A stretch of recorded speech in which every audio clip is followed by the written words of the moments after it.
오늘 좋은 아침 3부 초대석에서는 해피약국의 황조엔 약사님 모시고 지난 인터뷰에 이어서 우리가 흔히 먹는 약에 의해서 부족하기 쉬운, 결핍되기 쉬운 영양소, 또 그 영양소들을 구입하고 섭취하는 방법에 대해서 간단한 또 이야기 나눠보는 시간 갖도록 하겠습니다. 이 자리에 해피약국의 황조엔 약사님 나와 계세요. 안녕하세요. 안녕하세요. 오늘은 어떻게 이렇게 여고생 같이 하고 오셨어요? 감사합니다. 아니, 지난번에 나오셨을 때, 약사님 이렇게 예뻐도 돼요? 멋있어도 돼요? 저도 지인들한테, 거기 해피약국에 약사님 너무 멋있어. 그리고 제가 막, 괜히 홍보 아니 홍보. 뭘까요? 이거는. 그러고 너무 다녔네요. 감사드립니다. 네. 어떠셨어요? 한번 또 이렇게 출연하시고 나서 주변 분들이 뭐 이렇게 연락 오신 거 있었나요? 아니면 궁금증 많다. 뭐 질문도 많고? 생각보다 저는 친구들이 안 들을 줄 알았는데 그냥 운전하다 들었다는 네네. 친구들도 있고 아니면은 그랬구나. 약국에 오시는 손님들이 얘기해 주신 적 있으세요. 네, 그랬군요. 네. 오늘도 진짜 엄청나게 많은 또 유익한 정보들을 많이 알려주실 텐데, 제가 잠깐 소개해드렸지만, 오늘의 주제, 어떤 것들로 또 이야기 나눠볼 건가요? 저희가 오늘은 이렇게 저번 인터뷰에서 얘기했던 것처럼 저희가 이제 먹는 약 때문에 결핍되기 쉬운 저희 몸의 영양소 아니면 네. 저희가 요즘 뭐 꼭 먹어야 되는 영양소 이런 것들에 대해서 또 그리고 어떤 기준으로 그걸 골라야 되는지 또 어떻게 먹는지 간단하게 다 설명을 할 수 있을지 모르겠지만 오늘 네. 최대한 시간이 빨리. 허락되는 네. 한, 저희가 그러면 제가 그럼 질문부터 한번 가보도록 할게요. 네. 그렇다면은 이제 뭐 여러 가지 사실 우리가 여러 가지 이유로 인해서 약을 먹게 되잖아요. 가장 흔한 게 뭐 감기도 그렇고 어디가 뭐 이상이 나거나 그럴 때 항생제 종류 많이 먹잖아요. 그렇죠. 그러면 이 항생제를 먹을 때는 어떤 영양제를 함께 먹는 게 좋은지 좀 알려주세요. 네, 항생제를 드실 때는 아마 많은 분들이 항생제 처방을 받으실 때 유산균 처방도 아마 받으시는 분들이 꽤 있으실 거예요. 요즘은 그래요? 네, 요즘은 많은 이제 의사분들이 두 개를 같이 처방하시는 경우도 많으세요. 유산균 다들 이제 한 번씩 들어보셨잖아요. 네네. 이제 유산균이란 건강한 장을 위해서는 꼭 필요한 유익한 균을 말하는 거고요. 네. 이거를 저희가 이렇게 막 갖고 태어나진 않는데 저희가 이제 엄마의 뭐 모유나 뭐 이제 음식을 먹으면서 이제 저희가 그 유익한 균을 섭취하고 또 이제 장 안에서 자라나기 시작하게 되는 거거든요. 그러니까 후천적으로 들어와서 자라게 되는 거군요. 그렇죠. 그래서 저희 요즘은 또 많은 분들이 임신하셨을 때 유산균을 일부러 드세요. 그래서 아이한테 더 좋은 균을 같이 이제 소개해주기 위해서. 근데 거기에 대한 이제 연구는 좀 많이 이제 제가 알기로도 진행되고 있는 걸로 알고 있는데 제가 알기로도 어떤 이제 균 같은 경우는 락토바실러스 좀 이따 얘기를 하겠지만 람노소스라는 거는 이제 임신한 이제 엄마가 그것을 섭취했을 때 네. 이제 아토피에 좋거든요. 아이가 아토피에 걸릴 확률이 낮다는 연구 결과도 있었고요. 그래서 좀 요즘은 좀 많이들 이제 임신하신 분들도 이제 이걸 드시고 계세요. 그렇군요. 그러니까 이렇게 이제 유익한 균들을 내 몸의 이제 면역 기능을 높이는데 이제 유산균이 아주 중요한 역할을 하고 있습니다. 네. 아니 진짜 보니까 사실 우리가 예전에 뭐 유산균 하면 생각하는 게 요구르트 뭐 그리고 요플레 요 정도로 생각을 했는데 아예 그 파우더로도 많이 나오고 그걸 이렇게 정기적으로 드시는 분들이 진짜 많더라고요. 네, 요즘은 정말 많아요. 네네. 아니 그러면은 이 항생제를 먹게 되면은 뭐 그런 좋은 균들이 몸에서 같이 없어지는 건가요? 그렇기 때문에 유산균을 좀 먹어야 된다는 얘기인가요? 그렇죠. 이제 이론적으로도 이제 항생제는 내 몸 안에 있는 유해한 균을 없애는 약이잖아요. 그러다 보니까 이제 항생제가 이렇게 똑똑하지 않기 때문에 뭐 좋은 거 나쁜 거 이제 뭐 이렇게 골라서 죽이는 게 아니라 그냥 전체적으로 다 죽여버려요. 네. 그러다 보니까 이제 뭐 항생제를 좀 오래 드신 분 같은 경우는 네네. 거의 이제 설사가 거의 보편적인 그런 이제 부작용 중에 하나예요. 그렇군요. 네. 그러니까 뭐 유해한 것만 없애는 게 아니라 우리 몸에 좋은 균들까지도 없애게 되니까 전체적인 면역력이 진짜 떨어질 수밖에 없겠네요. 그렇죠. 근데 뭐 꼭 걱정하실 필요는 없고 이제 다시 이런 유익한 균들을 저희 몸에 다시 잘 재정비하면 되니까. 그렇네요. 그러면 이제 그 유산균도 사실 요새는 뭐 엄청나게 많잖아요. 한 섹션을 다 차지할 만큼 그 유산균을 고르는 어떤 기준이 있을까요? 네. 저 같은 경우는 이제 유산균을 저도 이제 저희 아기가 있고 제가 이제 먹어야 되니까 이제 골라봤을 때 제가 이제 많은 분들이 이거는 아마 접해 보셨을 거예요. 유산균 안에 어떤 종류가 엄청 많잖아요. 네네. 어떤 유산균에 이제 균이 들어가 있는가 그게 중요하고요. 네. 또 어떤 회사에서 이제 균 종이라고 하나? 이렇게 균을 만드는 또 회사가 있잖아요. 네네. 얼마나 좋은 회사에서 만드는가. 아. 그게 이제 또 중요하고요. 네. 이게 보장균수라고 적혀져 있어요. 그것도 네. 되게 중요한데 이게 내 장까지 가야 되니까 얼마나 이제 내 장까지 가는가. 그런 거를 이제 기준으로 유산균을 고르시면 돼요. 아, 그렇군요. 그러니까 그냥 아무 유산균이나 먹어야 되는 게 아니고 사실은 우리가 입에서부터 장까지 내려오는 그 기간 동안에 많은 유산균이 또 소실되고 없어질 수 있다는 얘기인 거죠. 그렇죠. 아, 그렇군요. 그러면은 이제 이제 유산균을 그런 세 가지에 의해서 기준을 두고 골라야 하는데 그럼 이제 본격적인 유산균 공부를 좀 해볼까요?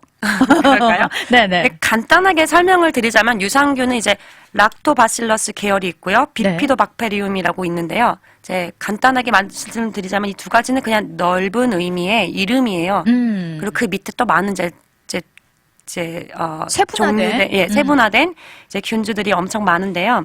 이제 락토바실러스 같은 경우는 대부분 이제 소장에서 많이 서식을 해요. 네. 그래서 얘네들은 이제 소장에서 서식을 하면서 우리 몸에 이제 면역 기능을 높여주고 이제 유해한 이제 균들의 증식을 막아주는 역할을 하고. 아, 그렇군요. 이제 또 다른 이제 비피도박테리움 같은 경우는 이제 대장에 서식을 하면서 이제 요즘 또 이슈죠. 장누수 현상을 막아준다는 그런 네. 이제 연구 결과가 있어요. 이제 고르실 때 요 두 개가 다 같이 섞여 있는 골고루 있는 약을 고르시는 게 아주 좋아요. 아, 그렇군요. 네. 그렇다면은 요거에 대해서 이제 여러 가지 지금 말씀하셨지만 크게 두 종류가 있는데 네. 요 두 종류가 골고루 섞인 거를 골라야 된다라는 네. 말씀인 거잖아요. 그러면은 저희가 어떻게 그런 것들을 이렇게 고를 수 있는지 좀 알려주세요. 네, 우선은 제가 이제 몇 개를 적어 왔는데요. 되게 많아요. 정말 많고, 솔직히 제일 좋은 방법은 내가 원하는 게 있잖아요. 제가 네. 만약에 변비다. 그러면 변비에 좋은 거를 이제 장 쪽에 좋은 거를 이제 찾는 게 제일 좋고, 네. 저희 아이가 무슨 아토피가 있다. 그러면은 아토피 면역기가 기능을 높여주는 그런 유산균을 찾는 게 좋은데요. 네. 간단하게 소개를 이렇게 해드리자면은, 락토바실러스 아시도필러스 되게 유명한 것 중에 하나예요. 네. 이거는 이제 콜레스테롤 이제 감소할 수 있다는 효과가 있다는 연구 결과가 있고요. 또 요즘 많죠. 과민성 대장 증후군. 네네. 여기에 좋아요. 이제 남자분들은 과민성 대장 증후군이 거의 설사로 많이 오고요. 여성분들은 변비로 와요. 아, 오히려 반대군요. 네, 되게 전 이게 되게 페어하지 않다고 생각하는데요. 전 그래서 남자분들이 화장실 안 나오시는 거예요. 근데 변비 때문에 들어가신 분들도 안 나오기는 마찬가지 아닌가요? 그렇죠. 종류가 다를 뿐. 그렇죠. 아, 상상까지 갔어요. 죄송합니다. 네, 아니에요. 그런데 어쨌거나 요런 것이 이제 다를 때 남성분은 설사로 오고 네. 여자분은 이제 대개경. 변비로 되게 많은 대추. 경우. 네네. 네. 그리고 이제 락토바실러스 아시도빌러스가 이제 비타민 B군 합성에도 좋은 효과가 있고요. 네. 또 이제 락토바실러스 람노소스 요게 이제 또 제가 우리 애한테 먹였던 거예요. 아토피가 좀 있어가지고. 네네. 요게 이제 면역 기능에 좋고 또 이제 요거는 또 이제 여성들한테도 좋아요. 이제 질내 산도 유지하고서 이제 질염이 많이 걸리시는 분들. 네네. 그것도 이제 좋고요. 또 락토바실러스 불가리쿠스요. 불가리아고 불가리. 이런 거는 요플레 이름도 있지 않나요? 불가리아. 뭐 이렇게 대놓고 얘기해도 되나? 근데 어쨌든 이게 바로 요 요소가 있다는 얘기인가요, 혹시? 제가 불가리아를 딱 이렇게 뭐 안에 뭐가 있는지 보진 않았지만, 네. 뭐 제가 생각했을 땐 불가리아가 요거를 착안해서 만들지 않았을까라는 그러니까요. 생각을 들거든요. 네네. 요거 이제 유당불내증 한국분 이제 동양분들은 거의 유당불내증이 거의 많이 있으시거든요. 네. 근데 요런 걸 이제 개선에 좋고 이제 장내 이제 대변 찌꺼기를 분해하는 효소가 있고 이제 아토피 알레르기의 완화 또 속쓰릴 때 속쓰림 완화의 기능이 있다고 보고가 되고 있어요. 아, 그러니까 주로 사실 한국 분들이 요런 증세가 굉장히 많잖아요. 맞아요. 그러니까 요게 좀 어떻게 보면 좀 대중적인 게 될 수 네. 있겠네요. 락토바실러스 계열 중에 이런 것이 좀 많아요. 네네. 그리고 이제 비피도박테리움에 대해서 잠깐 또 얘기를 드리자면은 아까 대장에 주로 서식한다는. 그렇죠. 빅피도박테리움 비피덤이란 게 있는데 요거 이제 요 균은 위산에 강해요. 좋은 균들도 좋지만 이제 위산에 강해 이제 장까지 가야 되니까요. 네네. 요 그게 되게 장점 중에 하나고 요거는 이제 면역력 개선에 좋아해서 백혈구 증식을 촉진한다는 이제 연구 결과가 있고 네. 비타민 B군도 생성한다는 연구 결과가 있었어요. 아, 그렇군요. 네, 그리고 이제 비피도박테리움 인판티스도 이제 이름이 좀 네. 왠지 있는.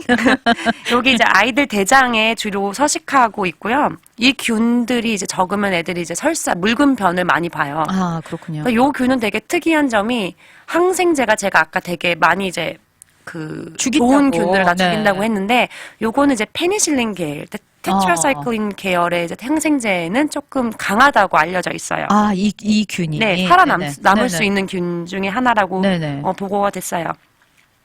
그리고 이제 또 비피도박테리움 롱검이라는 거는 또 혈중 콜레스테롤 농도 저하에 아주 효과적이고요. 네. 그리고 대장에 이제 나쁜 균들을 억제하고 염증 발생을 이제 억제해준다고 알려져 있어요. 아, 그렇군요. 네. 아, 보니까 진짜 그 어르신들에게도 콜레스테롤이 높으신 분들이 많으니까 진짜 유산균 맞아요. 아이부터 어른까지 진짜 다 필요하겠다라는 생각이 좀 드는 것 같아요. 유산균은 정말 저는 남녀노소 다 먹어야 된다고. 네. 비타민만큼이나. 그럼요. 아, 그렇군요. 이건 네. 저희 그러면은 잠시 광고 듣고 와서 오늘 전해주실 말씀이 많으니까 노래는 스킵을 하고요. 광고 듣고 와서 계속해서 이야기 나눠보도록 할게요. 네. 좋은 아침 초대석에는 해피약국의 황조연 약사님 모시고 이제 우리 몸에 유익한 영양제, 영양소 또 유산균에 대해서 이야기 나눠보고 있는데요. 먼저 반갑게 맞아주셨어요. 와, 미녀 약사님이다. 지인분인 것 지인 같다고. 같아요.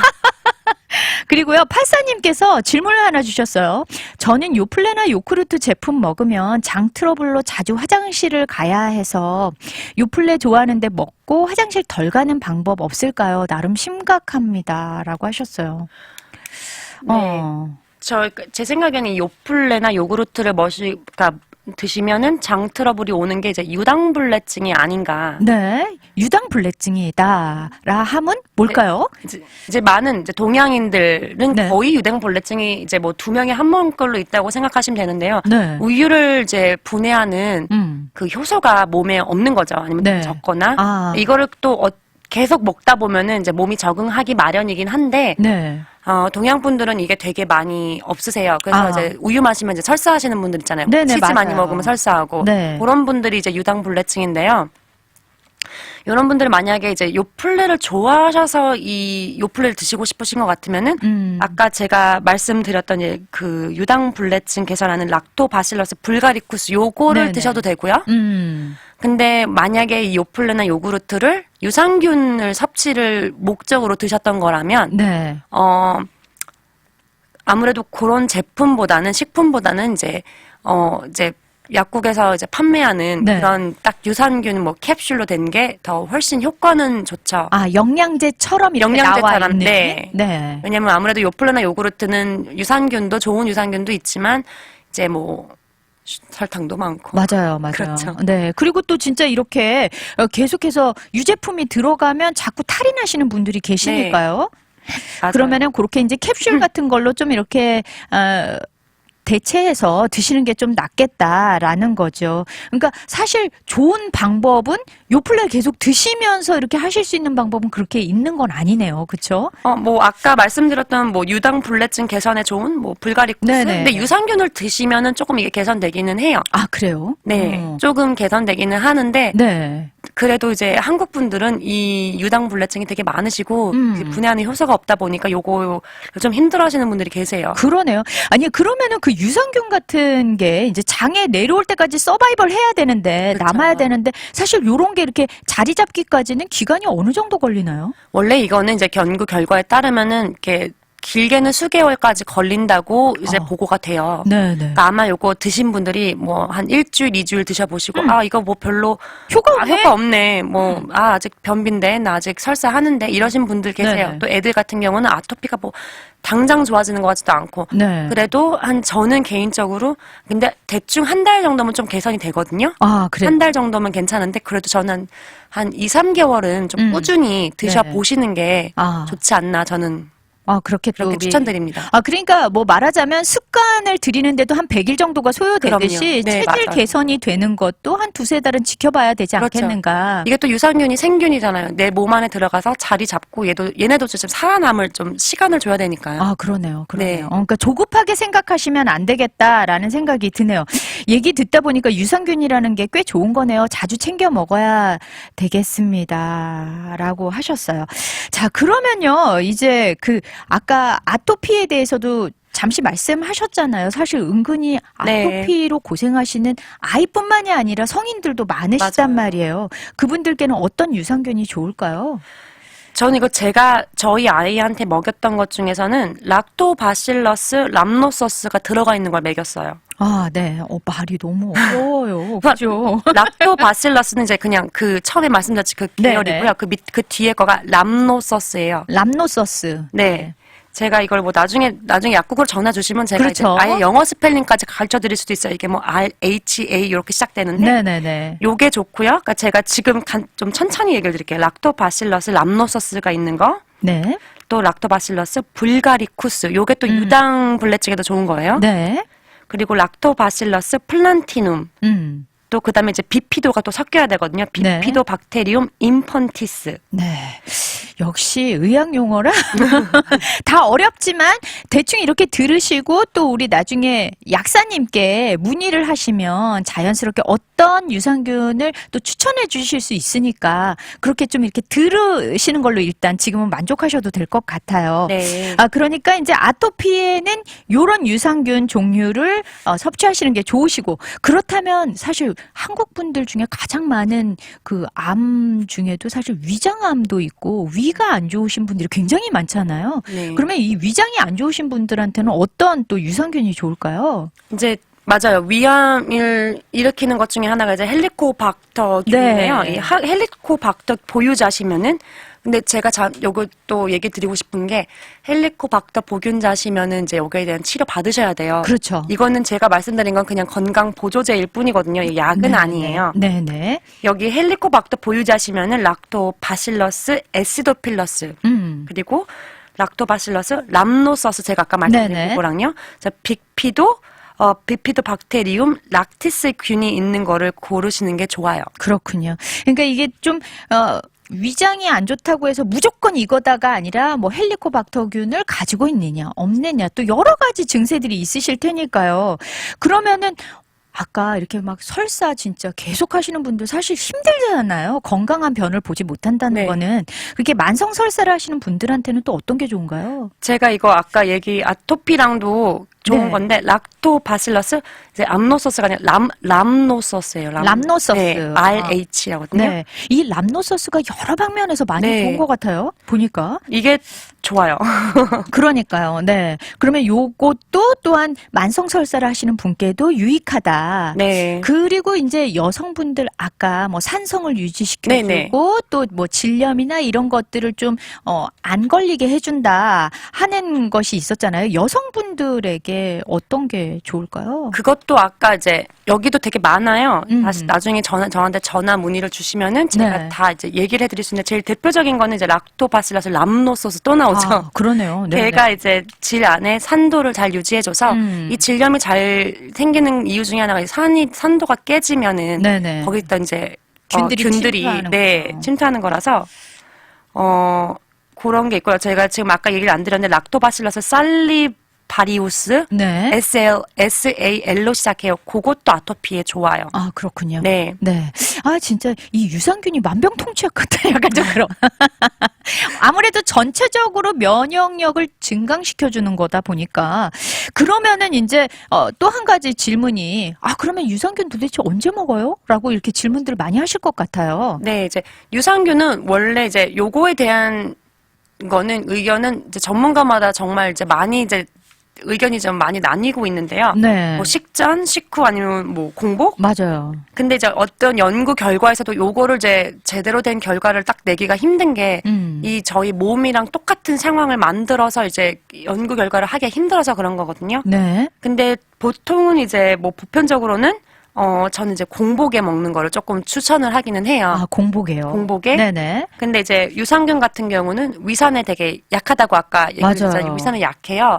그러니까 아무래도 이제 위산이 좀 적을 때 공복이 좋죠. 그러네요. 그렇고 또 이제, 위를 이제 통과해서 가장 많은 유산균을 장으로 보내야 하는 거니까, 네. 식전에 또 제가 찾아본 어떤 연구 결과를 보니까 이게 저희 개인적인 견해예요. 네네네. 우유랑 뭐 오트밀, 한국말로 귀리라고 하죠. 귀리 우유랑 네네네. 같이 이제 먹었을 때 이제 위의 산도를 제일 중화시키고 아, 그렇네요. 가장 늦게 떨어뜨린다는 보고가 있었어요. 그러니까 아무래도 조금 더 보호가 되지 않을까. 그러니까 저는 개인적으로는 아침에 일어나서 우유 한 잔하고 네. 아니면은 이제 유당불내증 있으신 분 같은 경우는 오트밀 주스, 그러네요. 그 우유, 오트밀 물이라고 해야 되나? 네. 오트밀 밀크를 네네. 같이 그때 섭취하는 걸 함께? 저는 추천드립니다. 아, 그렇군요. 아, 네. 그러니까 공복이 사실 좋지만 그래도 조금 더 어떤 위벽을 보호하면서 산성이 좀 강한 걸 약간 막아주려면 그렇죠. 우유나 오트밀 같은 거를 함께 드시면 좀 도움이 되지 않겠나. 네. 그러니까 참조하시라고 우리 약사님께서 말씀을 해 주시는 거예요. 아, 그렇군요. 자, 그러고요. 이제 보면은 사실 요새 뭐 백신도 많이 접종을 하시고 이제 많이 좋아지고 어떤 확산율도 많이 주춤하긴 하지만 또 다른 뭐 변이도 있고 그래서 사실 여전히 외출도 쉽지 않고 이제 뭐 그러다 보니까 집안에만 있다 보면 여러 가지 영양소가 또 결핍되기 쉽잖아요. 그 중에서 가장 대표적인 게 이게 집안에만 있다 보니까 비타민 D 종류가 아닐까라는 생각이 들어요. 맞아요. 요즘 코로나 때문에 외출도 쉽지 않고 또 한국 분들 같은 경우 많은 동양 분들이 이제 타는 거 싫어하시잖아요. 네. 선크림 엄청 바르시고 네. 나갈 때도 이렇게 꽁꽁 싸매고 나가시니까 이 비타민 D는 체내에 합성이 안 돼요. 그냥 꼭 햇볕을 봐야지만 그러니까 네. 체내에서 그냥 혼자 이제 합성되진 않거든요. 꼭 나가서 햇볕을 봐야 되는데 그러다 보니까 한국 분들은 특히 여성분들은 이제 거의 비타민 D 결핍이라고 봐도 무방할 거예요. 네. 아마 분명히 피 검사하면은 되게 낮거나 네, 결핍이라고 나올 거예요. 그래서 이제 비타민 D는 이제 하루에 30분 정도 햇빛이 쨍쨍한 날 밖에 계시면은 네. 몸에서 한 10,000에서 한 2만 인터내셔널 유닛이라고 하거든요. 이거를 네네. IU의 비타민 D가 합성돼요. 근데 이 비타민 D가 엄청 중요해요. 네. 건강한 몸을 유지하기 위해서는 비타민 D가 꼭 필요한데요. 이제 암으로부터도 지켜주고 많은 연구 결과가 그러니까 비타민 D가 결핍됐을 때 뭐 유방암, 그리고 전립선암, 네네. 그리고 대장암의 그 발병률이 높았다고 보고가 되고 있거든요. 아, 그렇군요. 네. 그리고 또 인슐린의 민감성도 이게 올려줘요. 그러니까 이게 아무래도 당뇨를 뭐 치료할 수는 없겠지만 네. 아무래도 인슐린의 이제 센시티비티를 조금 높여주니까 아무래도 이게 더 당뇨에 효과가 더 있겠죠. 네네. 아, 진짜. 근데 사실은 이게 햇빛 타는 게 싫은 게 아니고 기미가 생기는 게 싫은 것이잖아요. 저도 그죠? 오늘 아침에 엄청 바르고 나왔어요. 그래서 어쩔 수 없이 그리고 팔이라도 또 좀. 네네. 그리고 또 뭐 피부암도 사실 있으니까 너무 맞아요. 강렬한 햇빛에 또 노출을 시키면 그런 위험들이 있다 보니까 그러면은 사실 이 비타민 D를 어떻게 먹어야 되는지 이제 비타민 D를 드실 때 혹시 조심하셔야 되는 건 또 없는지 알고 싶거든요. 보통 비타민 D에 이제 결핍이 의심되지 않으신 이제 건강한 분들 네네. 같은 경우는 하루에 뭐 그냥 한 500 정도 드시는 거 되게 무난하세요. 아, 그렇군요. 근데 이제 만약에 결핍이 있으신 분들은 한 1,500에서 2,000까지도 하루에 드시는 것을 저희 권장하고요. 네. 요거는 이제 제가 지금 청취자분들이 다 거의 한국 분이시죠? 네, 네, 그렇죠. 그쵸? 네. 한국어로 나가고 있으니까요. 한국어 되게 잘하는. 혹시, 맞아요. 한국어 잘하는. 혹시나. 그래서 제가 이거는 이제 한국 자료를 찾아봤어요. 그러니까 네. 한국에서는 1,500에서 2,000까지가 지금 권장량이었고요. 집안에 혹시 이제 골다공증이 있으시거나 이제 여성분 같은 경우는 폐경을 맞으신 거나 폐경을 하고 계신 분. 네. 그리고 뭐 선크림 맨날 바르시고 밖에 안 나가시는 분들은 네. 조금 고용량으로 제가 개인적으로는 고용량으로 일주일에 한 번씩 드시는 것도 제가 추천드려요. 네. 이게 고용량을 그러니까 고용량을 일주일에 한 번 먹으나 아니면 저용량을 매일 먹으나 그 몸에 흡수율하고 뭐 이런 거에 뭐 커다란 변화는 없거든요. 진짜요? 그러니까 똑같이 좋아요. 오. 그러니까 뭐 맨날 드시는 거 또 까먹으시는 분들 네네. 많으시니까 일주일에 한 번 딱 날짜 정해놓고 뭐 월요일 아니면은 네네. 뭐 토요일 이렇게 정해놓고 드시는 것도 저는 이제 추천을 하고 있어요. 아니 저는 약사님 생각할 때 네. 그런 생각을 했죠. 밥을 매일 먹는 것과 쫄쫄 굶다가 한 끼를 폭식해서 먹으면 위를 버리잖아요. 그런 것처럼 영양제도 뭔지 매일 안 먹고 띄엄 먹거나 아니면 갑자기 많은 용량의 그런 걸 먹으면 혹시 몸이 좀 부담이 느끼지 않을까라는 생각을 했는데 이거 같은 경우는 괜찮은가 봐요. 네, 비타민 D 같은 경우는 몸에서 이제 안 쓸 때는 갖고 있다가 이제 비타민 D를 이제 필요할 때 이제 조금씩 내놓기 때문에 네네. 한꺼번에 고용량을 드셔도 이게 속이 조금 쓰릴 수는 있지만 뭐 괜찮아요. 몸에는 나쁘진 않아요. 근데 이제 드실 때 어차피 비타민 D는 지용성이기 때문에 네네. 이제 기름진 식사를 할 때 같이 드시는 게 가장 좋거든요. 네. 그러니까 뭐 위장에 그렇게 부담될 일도 없고 이제 그렇네요. 대신 알이 조금 커요. 이게 목 넘김이 힘드신 분들이 있을 수 있어요. 근데 그건 또 이제 제조 회사마다 조금씩 다르니까 네네. 뭐 좀 작게 나오는 회사 있어요. 네. 고기 거 달라고 얘기를 하셔야 돼요. 저도 개인적으로 아주 작은 알을 먹고 있습니다. 그렇군요. 진짜 이게 지용성이기 때문에 제가 얼핏 기억나는 게 그래서 비타민 D랑 그때 뭐였죠? 뭐랑 같이 먹으면 되게 더 좋다라고 말씀을 하셨잖아요. 마그네슘이었나요? 뭐였나요? 거의 같이 섞여 있을 거예요. 네, 같이 그래서 좋고요. 네네. 근데 대신 이제 비타민 D는 지용성이니까 네. 기름진 식사와 함께 하시라고 제가 얘기를 드렸고 네. 또 이제 요거는 대신 지용성이기 때문에 수용성인 비타민 C랑 B와는 달리 너무 고용량을 너무 이제 과다 섭취하시면은 이제 독성이 올 수 있어요. 네네네. 근데 뭐 이런 케이스는 거의 막 수만 단위를 이제 비타민을 아주 오랫동안 계속해서 매일매일 드신 분들이니까 너무 걱정은 안 하셔도 되는데 이제 대신 이제 신장 기능이 좀 많이 떨어지신 분들, 간 기능이 떨어지신 분들은 조금 조심하시는 게 이건 좀 조심하시는 게 좋습니다. 그렇군요. 그러면은 이제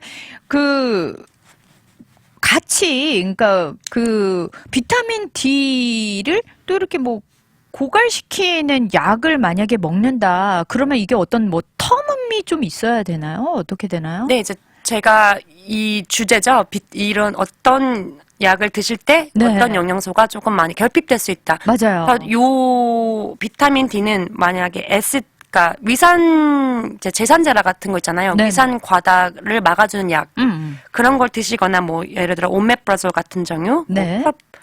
펜토프라졸 같은 경우 또 제가 생각나는 게 지금 뭐 페모르린 같은 경우, 뭐 레니드린 같은 경우 그리고 또 뭐 칼슘 채널 블로커가 있어요. 네. 그런 이제 그러니까 혈압 약들 그리고 뭐 콜레스테롤 약 중에서 뭐 퀘스트란 뭐 이런 거 네. 그리고 뭐 파이브로이드 계통의 약들 네. 그리고 또 콜레스테롤 약 중에서는 또 뭐 스타틴 계열 이런 거 다 비타민 D 지금 결핍시키고요. 스테로이드 오래 드시는 분들 계세요. 어떤 자기 면역 문제가 있으셔서 네네네. 그런 분들도 비타민 D 결핍 쉽고 비타민 D가 지용성이다 보니까 왜 다이어트 약 중에서 올리스텟이라고 왜 기름을 아예 몸에 흡수를 못하게 하는 약이 있어요. 그걸 막는 약. 막는 약이. 네, 그 약이 다이어트 약으로 엄청 유명하고 네네. 지금 처방전 없이도 구할 수 있는 약 중에 하나거든요. 요거 드시는 분들은 비타민 D 이제 결핍 오실 수 있어요. 그러네요. 네. 그러니까 반드시 이렇게 드셔야 되겠네요. 그렇죠? 네, 근데 요거 약을 안 드셔도 거의 한국 분들은 제가 봤을 때는 거의 비타민 D 결핍이세요. 많이. 요걸 드시면 더 결핍이 되실 확률이 높죠. 그러니까요. 네네. 그러니까 비타민 D를 이제 보조제처럼 이렇게 좀 드시는 거는 정말 중요하다. 네. 그러면 이제 여러 가지 영양제 이거 외에도 사실 많이 있을 거잖아요. 언제 어떻게 드시는지 그걸 좀 알고 싶어요. 제가 빨리 얘기를 할게요. 제가 이거 적어왔는데요. 네, 천천히 얘기하셔도 괜찮아요? 돼요. 저희가 시간이 있어요. 네, 할 수 있는 데까지만 하면 되니까 또 너무 빨라서 못 알아들으시면 안 되니까. 네. 이제 약이 되게 많은데 제가 이제 가장 한국 분들이 요즘 많이 드시는 약을 한번 추렸어요. 네. 그래서 뭐 비타민 C 같은 경우는 공복에는 위장 장애를 일으킬 수가 있어요. 네. 식후에 드시는 게 좋고요. 요즘 뭐 메가도스다 그래가지고 비타민 C 뭐 막 1000mg 몇 번 드시는 분들 계신데요. 네. 비타민 C 같은 경우는 흡수율이 그렇게 좋지가 않아요. 그렇기 때문에 한 번에 그냥 500mg씩 차라리 하루에 뭐 2번, 3번 나눠 드시는 게 훨씬 흡수율이 높아요. 그렇군요. 네. 네네. 그리고 비타민 D 같은 경우는 아까 설명드린 것처럼 이제 지용성이기 때문에 기름기가 많은 식사하실 때 드시는 게 가장 좋고요. 네. 뭐 저 같은 경우는 점심을 조금 기름지게 제일 푸짐하게 먹는데 그래서 그러니까 뭐 꼭 저녁 아니어도 돼요. 가장 자신이 기름진 음식을 먹을 때 함께 복용하시는 것을 저희가 추천드리고요. 네. 저번에 말씀드린 그 징크, 아연 네. 같은 경우는 위장 장애가 있을 수 있어서 식사 후에 복용하시는 게 좋아요. 네. 오메가3도 이제 기름이잖아요. 그렇죠. 지용성이기 때문에 기름 분해하는 담즙삼이 나올 때 이게 밥 먹고 나오거든요. 네. 가장 좋아요. 그래서 공복보다는 이제 기름진 식사 후에 드시는 게 가장 좋습니다. 네, 네. 그리고 칼슘, 마그네슘 요거는 이제 섞여 있는 경우도 있고 이제 따로 드시는 분들도 계시는데 네. 식사 후가 가장 좋아요. 아, 요것도. 네, 근데 대신 요거 이제 아연이나 철분 같은 거는 이제 같이 드시면은 이렇게 맞아요. 흡수율이 떨어져요. 그렇기 때문에 단독으로 드시는 게 좋고요. 이제 마그네슘 같은 경우 대신에 저희가 이제 아무래도 이제 잠 좀 잘 오게 하고 이런 기능이 있기 때문에 네. 저는 좀 취침 시간 근처에 드시는 것을 추천드립니다. 그러니까 오히려 밤 시간이 더 낫겠네요. 네. 철분 같은 경우는 요즘 여성분들 빈혈 많으시잖아요. 철분 드시는 분들 요거 변비 유발할 수 있고요. 네, 공복이 맞아요. 제일 효과적이에요. 근데 이거 위장 장애가 좀 많거든요. 그러니까 제일 이론적으로는 이제 아침 식전이 제일 좋지만 힘드시면 취침 전후 상관은 없고요. 네. 혹시 위장 장애가 있으면 요거 나중에 사러 가실 때 엔테리코티드라고 적혀 있는 게 있어요. 네네. ENTERIC, CO, 그러니까 코티드. 네. 그거를 골라주시면 조금 더 편하실 거예요. 그렇군요. 아우, 진짜 시간이 이제 다 되었어요. 우리 약사님 너무 이렇게 많은 것들을 전해주시려고 애를 쓰셨는데, 마지막 또 우리 청취자분들께 당부의 말씀 전해주시고, 이제 마칠 시간이 되었네요. 저 한 1분 얘기해도 돼요? 네네. 아니, 많은 분들이 저희한테 이제 백신 문의 주시는데, 네. 요거를 저희가 백신이 들어왔다가 이제 안 들어왔어요. 지금 2주 동안 제가 듣기로는 이제 존슨앤존슨이 텍사스에 공급이 안 됐다고 저도 들었는데, 아하. 저희가 그런 상태에서 대기자가 좀 너무 많다 보니까 네. 저희가 다 받아들이고는 있어요. 언젠간 오겠죠. 네네. 근데 조금 대기자가 좀 오래될 수 있다는 점. 그리고 이제 지금 이거 중복하셔도 되거든요. 네네. 뭐 여기저기 다 넣으셨다가 맞아요. 저희 상처받지 않아요. 그러니까 여기저기 다 넣으셨다가 네. 제일 빨리 연락 오는 데서 가서 맞으셔도 된다는 점 제가 꼭 얘기 드리고 싶어요. 네. 오늘 진짜 귀한 시간 또 내주셔서 감사합니다. 감사합니다.